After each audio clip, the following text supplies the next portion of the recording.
2146. That's your SMS line at Metropole TVKE across all your social media platforms.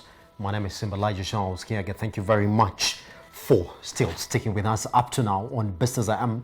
Now let's talk about what we have for you next here on Business AM discussions. All right, let's talk about Diaspora remittances. And before we look at the trend that has been, let's just pretty much set pace to the conversation this morning, where the COVID-19 pandemic has slammed the brakes on most activities globally, with the business operations halted, initiatives postponed, and some time-bound deals and events summarily cancelled. Now, with this, it's clearly a drawback at all levels. It also provides an opportunity to reflect on and plan for post-pandemic Africa. Now, looking at the data on Diaspora remittances performance, let's therefore pretty much look at that this morning, when North America is the leading as well in terms of what has been our biggest Diaspora remittance into the country, followed by Europe and the rest of the world. Now, what is going to really stand out again now on the next data point that we have for you is that you continue to say that despite the COVID-19 pandemic, all the way from, let me talk about March up to where we are right now in November, you will say pretty much that our Diaspora remittances did not dip during that period. That's exactly what it is that we're also going to talk about this morning as we look to understand why that graph looks like that, despite what has been quite a trying time for even most of the economies like America, which is pretty much coming to terms with the second wave of the coronavirus pandemic.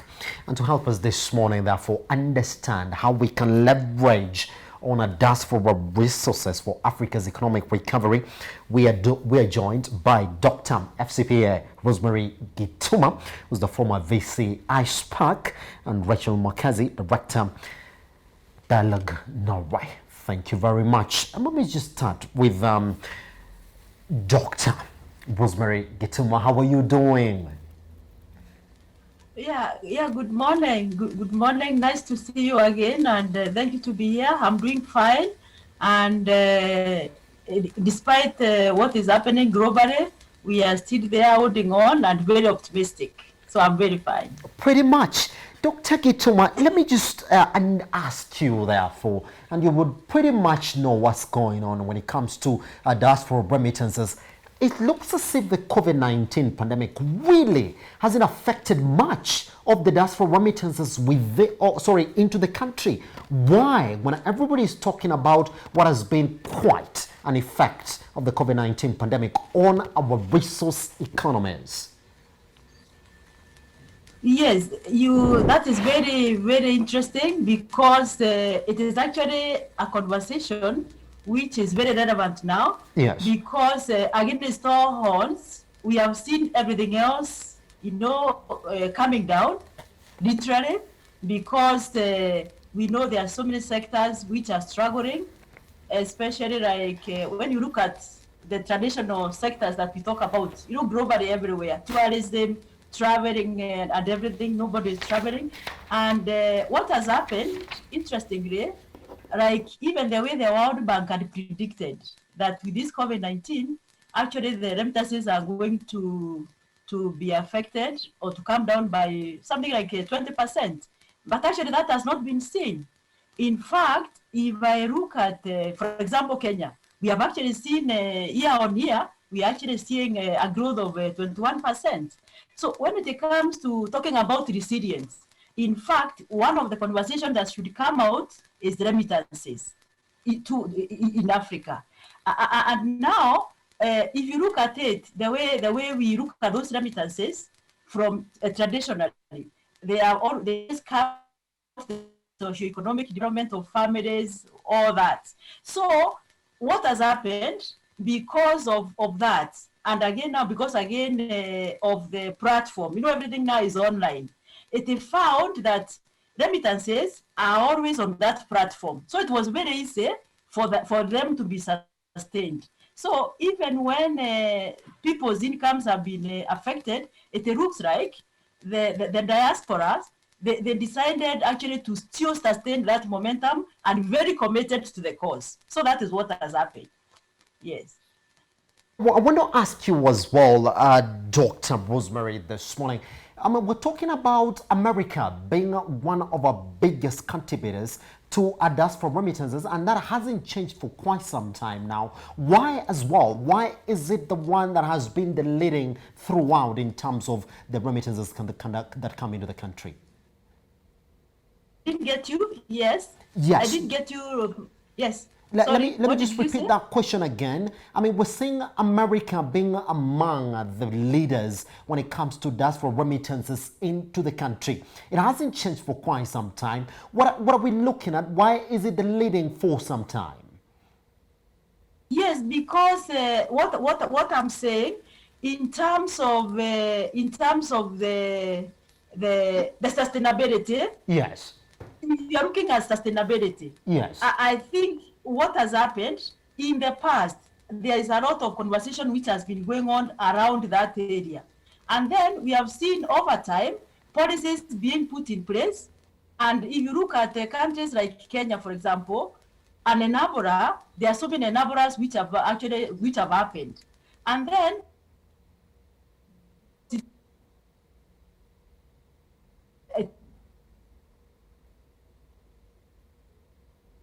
on average, Rwanda, in these circumstances, why is it still growing?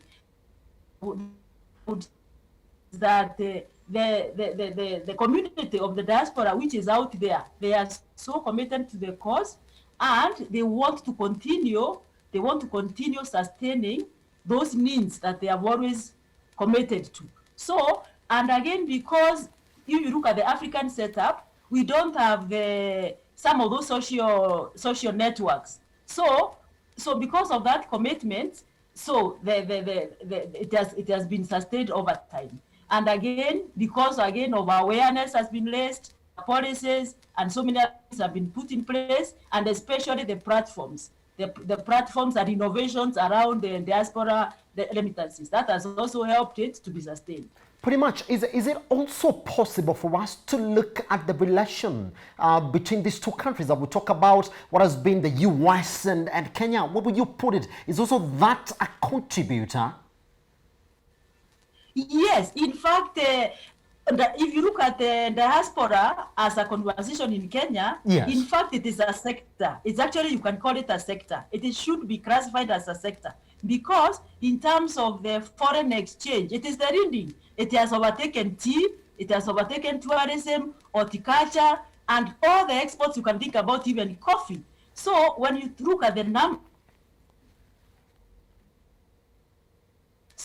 and when you look at the projections in the next 5 years, we are looking at around $5 billion per annum. Yes. So there is all that, and then besides that, if you look at even the Vision 2030, already it is anchored there. So deliberately, there are things which have been put place on that. And then also in terms of the government, the stakeholders, the conversation is going on. And if, for example, I may digress a bit, you look like at countries like Nigeria, they have actually recognized diaspora and they have even created a ministry out of it. So in terms of prominence, it is even overtaking the FDIs, the foreign, the FDIs as it were in the continent. So this is an area which needs to be given a lot of attention, as it were, as a sector, and then we work around policies around it. Let me just bring in this morning as well, Rachel Mwakazi, who's just joined us this morning. Rachel, I want to point you back to exactly the numbers that we're seeing right here, especially when we're talking about these remittances. I mean, you would expect that the COVID-19 pandemic would really affect the ones that we're seeing into the country, but seemingly not, because, well, they've been, when you compare month on month, yes, you would say that they've been a bit affected, as you would expect, but when you go back to 2019 and where we are right now, you would say it's sort of a proper, positive correction. Why that reading? Yeah, thank you. Yes, we have to understand that Africans as a whole, or Kenyans, we have always been there for each other when there is something happening, like a disaster. Yes. And we can say, like, this pandemic is something like that, you know? So we know that whenever there is something, we rally around, we rally our resources, we stretch to make sure that we offer that, that support for our families. So it's not different. It's not different from now, and much more now that some of our maybe brothers, family members have lost their jobs during this pandemic. Yes. We diasporans, we are in the West. We know that when you lose like your job or something happens, you can really fall back to the systems here, thankfully, like the social welfare. We don't have it in Kenya. Yes. So we let's say diaspora is almost like playing this role, although we have to be careful in how we put it so we don't end up like offering a sleeping pill yeah, or taking over services which you would like being structurized more by the government. We don't want to end up like we are gapping this so much that it is just left unattended to. But it is in our culture, it is in our tradition as Kenyans that we definitely will help in times like this. And there will be more, I think, coming. Let me also take you back to another start that we're talking about. I mean, we do know what the effect of the COVID-19 pandemic has been, but even before then, there was a time we're talking about how diaspora remittances were even getting us more money into the country than what has been originally the potent sectors like tourism. I mean, for the very first time, we did see diaspora remittances actually overdo tourism in terms of the money that we're getting from them. What does that also tell you? I mean, how do you read into that data? It's hard to say that. I don't think there is somewhere where there is really some concrete data that can tell us. It's taken from different places, right? Yes. Because diaspora, for example, the ones in Kenya, I don't think there is somewhere where there is data that can tell you exactly where the bulk of the people who remit. It can, of course, America is leading, but there is no data that shows us which group, which category of people are remitting most. Yes. Yeah, but we know that it is from the bulk of the Kenyans. It's not from the big Kenyan investors per se who live in the diaspora. They're there, but most of these remittances, they're coming from the people who are sending €100, $100, $200 a month. Yeah. So this is, sorry, did I? oh yes, you did answer it correctly. You did answer it correctly. I'm just trying to give technology its better doubt so that we are on the same level. Fine. Let me just get to hold on that thought and get back to Dr. Rosemary Gittema this morning. Fine. I mean, we're talking about approaching diaspora remittances as a sector. I mean, yes, that's a conversation, especially when you look at exactly where we are in terms of those numbers that we should be having. But do we have the structures there? Is it when we are sort of talking about, I would say, formalizing these remittances into the country, other than just having that data? And what would this sector look like, Dr. Rosemary? Yes, that's exactly a good observation. When you actually look at diaspora as a sector, yes, it actually goes beyond remittances. Yes. Because I think the nation has been, diaspora, when you look at it, is like remittances. But there's more to it than that. Because when you look at it holistically, you're actually even looking at the skills.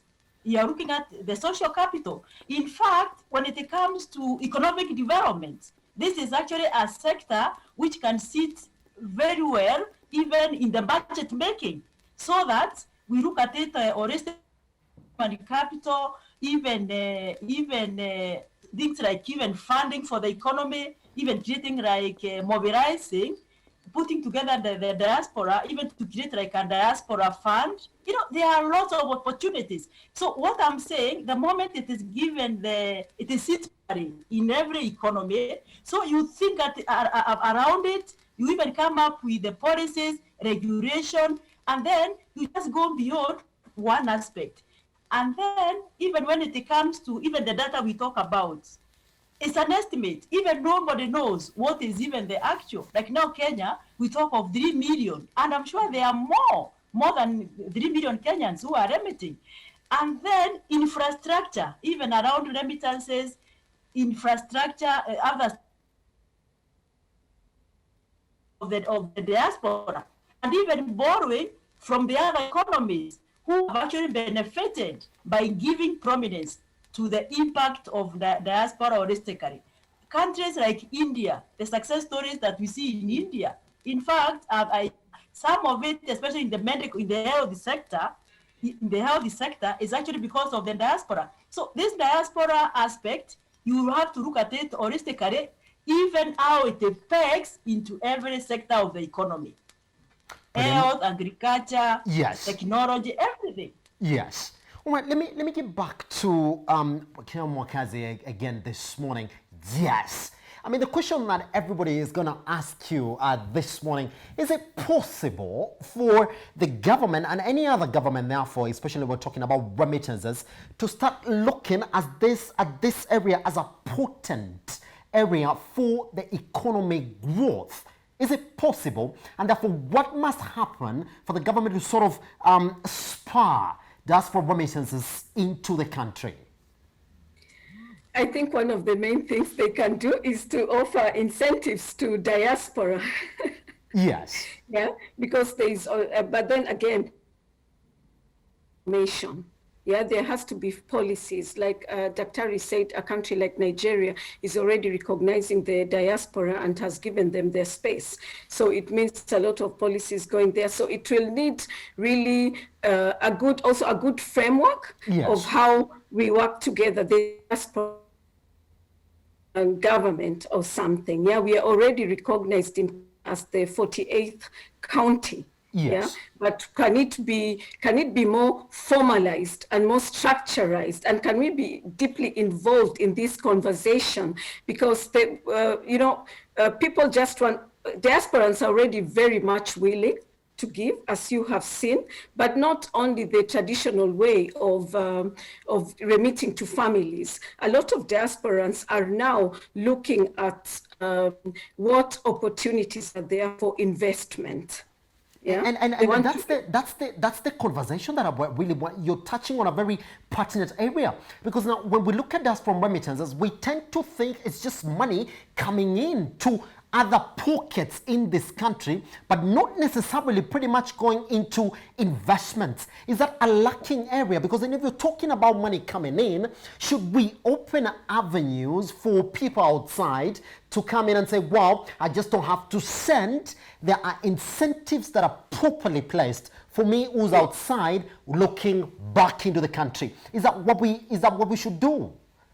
Yeah, sure. But like I was saying, diasporans, they are willing to give, to invest in Kenya, for yes, example. Yes. This is something which it's not a new thing. They have always been willing. The reason they haven't is because some of the things on the ground can be discouraging. Of course, we can't speak, there are some things we can't just move aside, yeah? Yes.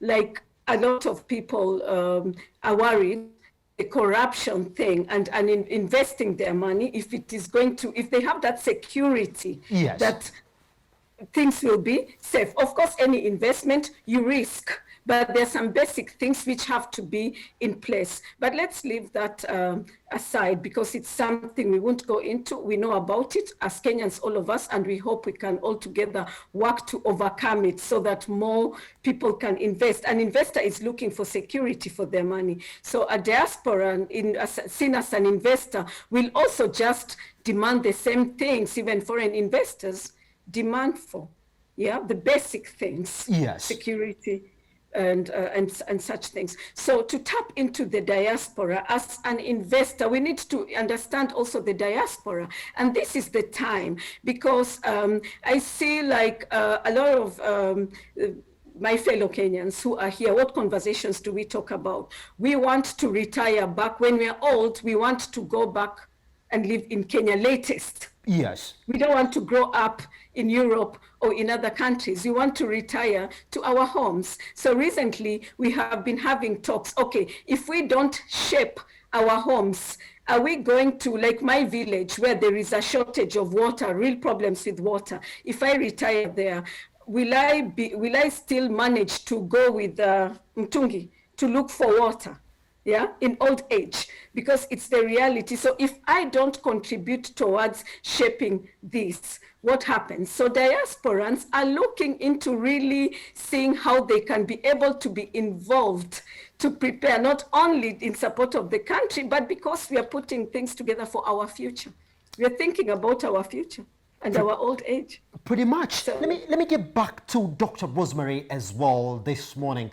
I mean, pertinent conversations are coming up, especially exactly how we're supposed to look at diaspora remittances into the country. There's that talking point that Ms. Mokazi is mentioning this morning, that yes, you have to give them a structure. Where are we with that, Dr. Rosemary? Is it possible? And when we're talking about the people who go outside of this country, how are we able to trace them and see exactly how they're developing so that it's possible for them to open them up to these chances that we're talking about here locally? Is that what is missing in that structure? Yes. In terms of structure, it has been a journey. Yes. And that journey, I would say that very many things have happened. And a lot of awareness has been created and policies worked around that. For example, if you look at Kenya, already we have a policy, and diaspora policy is in place. And then even within the diaspora, wherever they are also having, they have also organized themselves in groups and other structures. And then the other thing that we also see is a lot of reforms around the sector. If you look at, for example, the Kenya diaspora, we are now in the eighth convention. So there's an annual event which takes place, which brings everyone together, and then you have a conversation around that, around topical issues, what is happening, where are the opportunities, like the way Rachel has brought out. So when now people come together, which is annual, so again there's already a momentum which is created, and then they come all the way. They engage with the stakeholders, the government, and other professionals in various sectors. Like last year we talked about the Big Four agenda, and every time you are talking about those conversations, you hear more what you need to leverage on, what you need to pay attention to, and what structure you need to put in place, and also to take the conversation forward. So there has been improvements year in, year out. So as it were, things are getting better, and I'm sure along the way, some of these things will be fine-tuned, and we'll have the sector solidified and be able to deliver the economic agenda of every country in the continent. Yes. From what you said this morning, Dr. Rosemary, do you feel that, wow, despite us having a diaspora policy in place in Kenya, do you feel that we're giving it really, I would say, the seriousness, for lack of a better word, that it demands? Not exactly, but yes. At least we have already begun. So because already we have begun the journey, that policy or now is the one which is being used to take the conversation forward. At least we are somewhere. And when you look at now the other countries, we are also not on the same level. But when you look at the entire African continent, the conversation of diaspora is actually all over the place in every country, to the extent that even in the African Union, already that conversation is sitting there. So in terms of going forward, hope is not lost that diaspora business, if I may call it, it is actually up to the highest level in the African Union. So whether a country is not moving in tandem with everyone else, what it still says is that the conversation, the train has left the station. So in terms of the diaspora conversation, we are there, and we are going to see more in the future because of what is happening across the continent. Pretty much. Ms. Mwakazi, I want you to sum for us this conversation this morning as regards diaspora conversations. Would you rate us where we are with our chances of actually giving it the seriousness that it deserves? How do you feel? Yes, where are we as a country? Like I think I mentioned before, I think it's just a matter of involving the diaspora more, giving them that platform to be able to bring to participate in how they feel they can. You know, like now there are a lot of opportunities in investment for the diaspora. There are a lot of very good products already in Kenya in place, which diasporas have put together, like there's an ambitious project coming up, the Diaspora University Town. If you look at the website, I think those are the kind of things that we in the diaspora were waiting for, to just get that direction. Is there somewhere where we can together rally, put the funds together and invest in something huge that's going to create jobs or things like those ones, and many other opportunities now coming up. So I think I'm an optimist that, like Dr. said, the train has already left the station and we can just only move forward. I mean, we just need to carry on these diaspora conversations, but not only putting as a diaspora, it's about financial remittances. Yeah, let's look beyond that. There are many other areas which diaspora can be rallied and involved for the development of our country, because we want to build Kenya back better, like our president has said. Yeah. Ms. Mwakazi, Director, the Dialogue Norway, and Dr. FCPA Rosemary Gituma, former VC ISPAC, on that conversation on important areas that we need to touch on as a country as when it comes to diaspora conversations. Thank you very much for taking your time this morning to speak to Metropole Television. All right. Thank you.